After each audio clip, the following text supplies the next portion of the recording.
10 सितंबर 1948 doctor colonel इलाही बख्श ने फातिमा जिन्ना को मुतला किया। अब जिन्ना के जिंदा बचने की कोई उम्मीद बाकी नहीं रही और ये कि अब वो फकत चंद दिन के मेहमान हैं। उसी दिन जिन्ना पर बेहोशी का एक गलबा हुआ। बेहोशी के आलम में उनकी जुबान से बेरब्त अल्फाज अदा हो रहे थे। वो बुड़बुड़ा रहे थे, कश्मीर, इनको फैसला करने का हक दो, आइन, बहुत जल्द मैं उसे मुकम्मल करूंगा, मुहाजिरीन, उन्हें हर मुमकिन मदद दो। 11 सितंबर 1948 को जिन्ना को स्ट्रेचर पर डालकर उनके वाइकिंग्स त्यारे तक पहुंचा दिया गया। कोयटा से कराची तक का सफर 2 घंटे में तय हुआ। उस दौरान जिन्ना बड़े बेचैन रहे। उन्हें बार बार ऑक्सीजन दी जाती रही। ये फर्ज कभी फातिमा जिन्ना और कभी डॉक्टर इलाही बख्श अदा करते रहे। डॉक्टर मिस्री, नर्स डनहम, नेवल एडीसी लेफ्टिनेंट मजहर अहमद और जिन्ना के असिस्टेंट प्राइवेट सेक्रेटरी फरख अमीन भी उसी त्यारे में सवार थे। त्यारा जिन्ना को लेकर 4:15 बजे मारीपुर एयरपोर्ट पर पहुंचा। जिन्ना की हिदायत पर उन्हें लेने के लिए आने वालों में ना हुकूमत का कोई अहम रुकन मौजूद था, ना ही जली इंतजामिया उनकी आमद से बाखबर थी। एयरपोर्ट पर उनका खैर मकदम करने वालों में गवर्नर जनरल के military secretary colonel Geoffrey Knowles के अलावा कोई भी मौजूद न था। गवर्नर जनरल के स्टाफ ने उन्हें स्ट्रेचर पर डालकर फौजी एम्बुलेंस में मुंतकिल किया। फातिमा जिन्ना और नर्स डेनहम उनके साथ बैठ गईं, जबकि डॉक्टर इलाही बख्श, डॉक्टर मिस्री और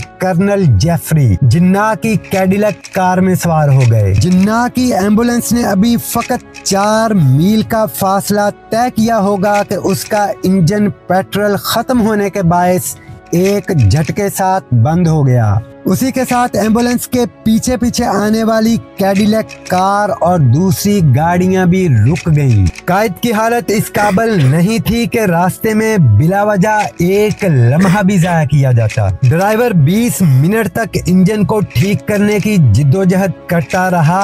आखिर फातिमा जिन्ना के हुक्म पर मिलिट्री सेक्रेटरी अपनी कार में एक और एम्बुलेंस लेने के लिए रवाना हो गए और डॉक्टर मिस्त्री भी उनके साथ थे। उधर एम्बुलेंस में शदीद हब्स का आलम था।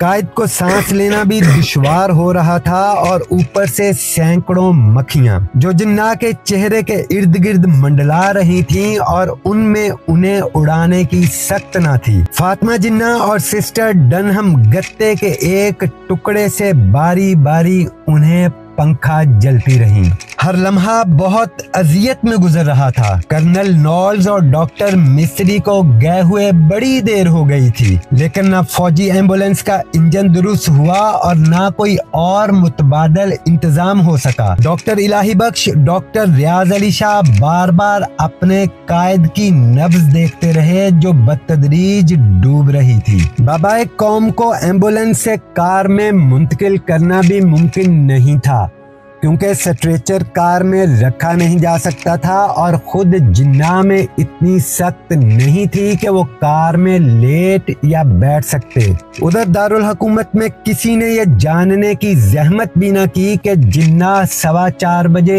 एयरपोर्ट पर उतरने के बावजूद अभी तक गवर्नर जनरल हाउस क्यों नहीं पहुंचे, उनका काफिला कहाँ है और उनकी तबीयत कैसी है। पाकिस्तान में इंडिया के पहले हाई कमिश्नर श्री प्रकाश ने अपनी किताब पाकिस्तान कयाम और इब्तदाई हालात में भी इस वाक़े का जिक्र किया है। उन्होंने लिखा है कि इन दिनों मकामी रेड क्रॉस के इंचार्ज जमशेद मेहता थे, जिनकी इज्जत कराची का हर फर्द करता था। बाद में उन्होंने मुझे बताया कि मुझे शाम को पैगाम मिला कि एक आदमी बहुत अलील है, क्या आप उसके लिए एम्बुलेंस भेज सकते हैं। ये वाकया 5:30 बजे का है। खुदा खुदा करके कर्नल नॉल्स और डॉक्टर मिस्री एक दूसरी एम्बुलेंस लेकर वापस आए। क्यास किया जा सकता है ये वही एम्बुलेंस होगी जिसका जिक्र श्री प्रकाश ने किया। जिन्ना को स्ट्रेचर पर डालकर इस एम्बुलेंस में मुंतकिल किया गया और यूं शाम को 6:10 पर वो गवर्नर जनरल हाउस पहुंचे। एयरपोर्ट से रहायशगाह तक का 9 मील का फासला जो ज़्यादा से ज़्यादा 15 से 20 मिनट में तय हो जाना चाहिए था, वो तकरीबन 2 घंटे में तय हुआ। ये तकलीफदा सफ़र जिन्ना ने इस कसम पुरसी के आलम में किया कि हमारी तारीख में उसकी कोई मिसाल नहीं मिलती। गवर्नर जनरल हाउस पहुंचने के बाद जिन्ना सिर्फ 4.25 घंटे जिंदा रहे और इस दौरान वो तकरीबन गनूदगी के आलम में रहे। डॉक्टर्स ने उन्हें ताकत का एक इंजेक्शन लगाया और डॉक्टर इलाही बख्श के बकौल जब उन्होंने होश में आने पर जिन्ना से कहा कि वो जल्द ही ठीक हो जाएंगे, तो उन्होंने आहिस्ता से कहा, नहीं, मैं जिंदा नहीं रहूंगा। डॉक्टर इलाही बख्श के मुताबिक ये कायदे आज़म मोहम्मद अली जिन्ना के आखिरी अल्फाज थे। डॉक्टर रियाज अली शाह ने लिखा है कि कायदे आज़म के आखिरी अल्फाज अल्लाह और पाकिस्तान थे, जबकि फातिमा जिन्ना माई ब्रदर में लिखती हैं, जिन्ना ने 2 घंटे की पुरसकून नींद के बाद अपनी आंखें खोली, सर और आंखों से मुझे अपने करीब बुलाया और मेरे साथ बात करने की आखिरी कोशिश की। उनके लबों से सरगोशी के आलम में निकला, फाती खुदा हाफिज, ला इलाहा इल्लल्लाहु मुहम्मदुर रसूलुल्लाह।